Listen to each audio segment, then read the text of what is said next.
All right, guys, so you've got a rider into your program. Before you get started lesson planning and deciding in your equine assisted therapy program what you're going to do with your rider, you really need to think about exactly, where they're at, and of course what we can do with them. Okay, so say for example, so you think and like myself personally, I got started in more a therapeutic horsemanship program.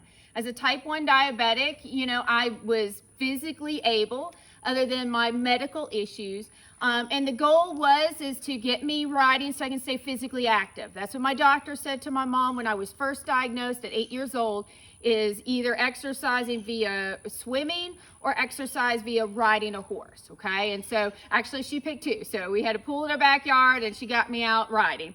And so when I started riding, what my instructor had to look at was not only that I was diabetic, but some of the other related things that may be associated with diabetes, or maybe other things that might restrict my talent as a rider, okay? Or maybe something that I might need to overcome, okay?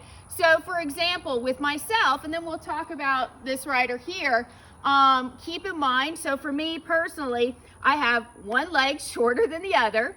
So again, that makes the stirrup, I have to have that stirrup just a little bit shorter on one side. I toe in, and I've been that way since I was born, toe in with my right foot. So I naturally toe in, okay? I also am not, because not long, when I was much younger, I broke this ankle. So I have a real limited flexibility on that foot that toes in, okay? So those are some of just the things already as a rider made it a little bit harder for me. And that had nothing really to do with my diabetes, okay? So that's one thing to think about. So then let's say you get in a rider, maybe not diabetic, but it's coming in for like speech therapy or ADHD or whatnot. You may be looking at maybe things that you have to do in your lesson planning that has to do with cognitive issues. So maybe you need to break things down a little bit more. Or let's say you have someone that's visually impaired. Like myself, I'm visually impaired with this one eye. So maybe you've got to slow things down a little bit, particularly if I need to utilize that eye, and understand that there are going to be balance related issues, okay? So keep that in mind. So there's natural structural issues, or maybe learning related issues. I mean, myself, I'm a visual learner. You better visually show what it is. So there's things beyond just the disability when you have a student come into your equine assisted, whether it's activities where we're talking about therapeutic horsemanship, or they're coming into the therapy component, let's say for hippotherapy, okay? So let's talk about this rider. Just first things I'm going to assess on this rider is I see that this guy is more of a muscular, bigger build individual, okay? So he's more kind of what I would consider, a football player build or something to that extent, okay? With those individuals, so it's what we call a mesomorph, is that body type. With those individuals, he may not have the flexibility that someone like that may have that, more narrow, thin, long, tall, like a ballerina. He may not have the flexibility, but I know he's going to stick on a saddle. And I'm going to tell you right now, this rider can stick on about anything. One of the things, again, not really very tall upper body. That means his center of gravity is going to be lower to the saddle. That means, again, he's going to stick on that horse. But he may not have the flexibility to really move around his legs and have some of those subtle leg cueings. Same thing with, very thicker arms and thicker hands. He may not have the real subtleness in his fingers to do really subtle hand cueings. So I'm going to pick a horse that kind of more matches, that you don't need as much of that on there, okay? Maybe a horse that maybe's got a little bit of a pep in its step. I know he's going to stay solid in there, okay? So that's one thing I'm looking for. Same thing, he doesn't have really super long legs, even though he's taller than I am. But what that means is if I have a horse that really needs someone to really wrap around, I may end up looking at a different type of horse, okay?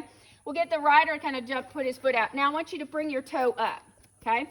So you notice his toe can come up. He's got some flexibility in there. I've had some riders that actually can bring it up, almost even touch here, some that are flexible and able to do more. So he's able to keep it up pretty good. However, again, this is, I think, the leg that you did have an ankle injury. So I may want to be very cautious about that. So I may work on leg exercises and understand that he may drop that stirrup periodically just because he doesn't have that real drop the heel. But again, those are things as you communicate to your student I may also know I may need to work more on this side because that has nothing to do with any other related health issues, but I might work on this ankle too on top of some other exercises.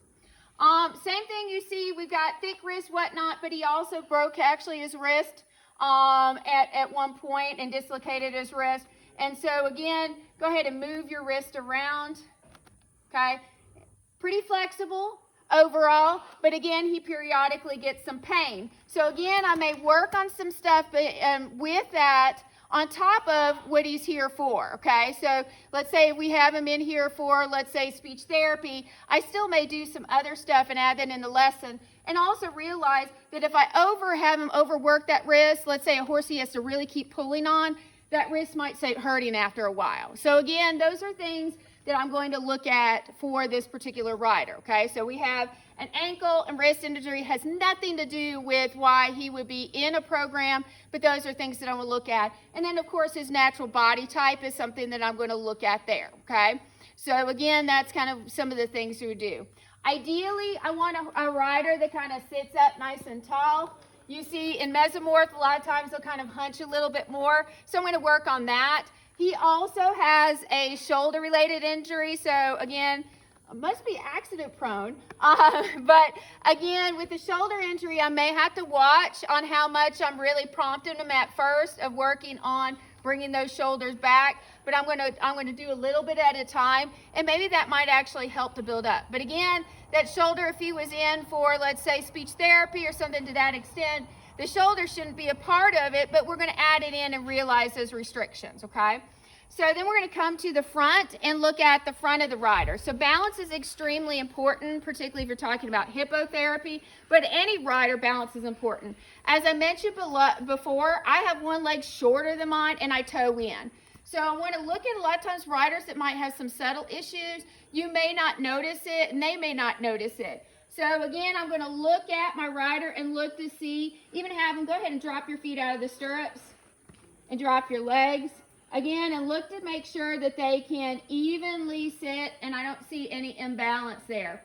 I do see as I'm looking at him here that he's dropping the one shoulder more than the other. So I can see that, if you can see that left shoulder. But of course, we've had a shoulder injury, so it's no surprise. So I'm going to work on trying to build those shoulders up and kind of balance it out there too. So those are some of the things that I'm going to work on with him. But legs overall, he's very balanced there in his legs. That again reminds me that this rider, because he's got the same leg length, they drop nice and evenly, that this rider is going to be able to stay on really solid on one. He may not have that long stance and that long line, but he's going to be really solid. And I can do challenge him some exercise there. But I work, because of that, not only the body type, but the shoulder itself. I'm going to work on some exercises on top of what he might be here for, like speech therapy or any other type of related issues. I'm going to go ahead and try to add that in. And I'm also going to be conscious that those things might irritate him over time, riding-wise, so I got to be very cautious about not overdoing certain things, okay? So again, if I'm having him help me tack up, I may need to watch with that wrist and that shoulder that it may be hard for him to saddle up, okay? And I might do that gradually or try not to get him overworked, and I might saddle it myself. So those are some of the things, again, has nothing to do with why he might be in a program, just like myself as a diabetic, but those are some of the things that I want to consider as I'm developing my lesson plan. So really, assessments have a lot more than just what someone may be here for, the disability. And you may get a lot of individuals that are there that are very able-bodied in theory, but may have some subtle injuries like my ankle break, for example. So those are things that you want to really think about before you start going down the road of your lesson planning. So start there and then build from there.